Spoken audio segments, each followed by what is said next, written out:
င်္ဂလာပါဗောနော်အမနာမည်ကနာခလွင်လို့ခေါ်ပါတယ်ရှင်အမကကြတော့စကိုင်းတိုင်းဒေသကြီးခန်းတီးခရိုင်ဟိုးမလင်းမြို့နယ်နန်တော်အထက်တောင်ပေါ်ကြီးရွာကပါဗောနော် BA နဲ့ပွဲရထားတာပါတယ်မိကြားကြတော့ပထဝီမိကြားပေါ့စကလော်ဖီလေဒီကြားနေပါဒီကနေပြီးတော့အမကဝင်ပြိုင်မှာစကိုင်းတိုင်းဒေသကြီးခန်းတီးခရိုင်ဟိုးမလင်းမြို့နယ်မဲဆန္ဒနယ်အမှတ်1နေရာမှာဝင်ပြီးတော့ချင်းပြိုင်မှာဖြစ်ပါတယ်ဗောနော်အမတို့ဒီဒေါ်ရွာဘက်ကဒေသခံတွေကမဖွင့်ပြိုးတဲ့အပိုင်းတွေအများကြီးရှိသေးရဲ့လေအဲ့ဒီနေရာတွေမှာအမကပေါ့နော်တတောင်တနေရာနေပြီးတော့လှုပ်ဆောင်ပေးရှင်တဲ့အတွက်ကြောင့်မို့လို့ပေါ့ဒီထဲကိုအမက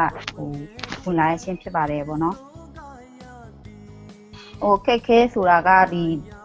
နေရာဒေတာကတနေရာနဲ့တနေရာတော့မတူကြဘူးတချို့ဒေတာနေရာမှာကလမ်းမဆက်သွယ်ရေးတအားခက်ခဲတဲ့နေရာဒေတာတွေလည်းရှိတယ်နောက်ပြီးတော့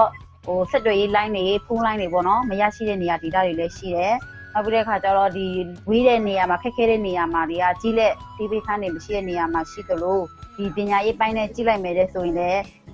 ဆရာမအင်အားမလုံလောက်တဲ့အပိုင်းတွေရှိတယ်ပေါ့နော်အမတာပေါ့နော်ဒီလွတ်တော်အမကြီးပေါ့နော်ဒီကိုစလေလောင်းနိုင်ရရှိခဲ့မယ်ဆိုရင်ဒီမဖွင့်ပြိုးသေးတဲ့အရဒီတာတွေကိုဒီထက်မကတိုးတက်ဖွင့်ပြိုးအောင်ခုနပြောလိုက်တဲ့လမ်းမဆက်သွယ်ရေးနေရရှိတဲ့မကောင်းတဲ့နေရာဒေသမှာပြုပြင်ပေးသွားမယ်နောက်ပြီးတော့ဒီတိလက်စေးသေးစားမရှိတဲ့အရက်ဒေသမှာတွေ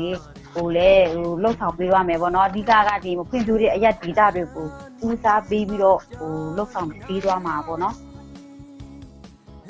နောက်ဆုံးနေတဲ့ဗမာစကားပြောရှင်တာလေဆိုတော့မဲပေးမမားကြပါနဲ့လို့ဘယ်ပါတီဘယ်အဖွဲ့အစည်းကကိုလူမျိုးကိုအရေးပေးပြီးတော့ပြောပေးမလဲဆိုတာကိုတေချာစဉ်းစားဆုံးဖြတ်ပြီးမှပေါ့နော်မဲပေးကြပါလို့ပြောရှင်တယ်ပေါ့နော်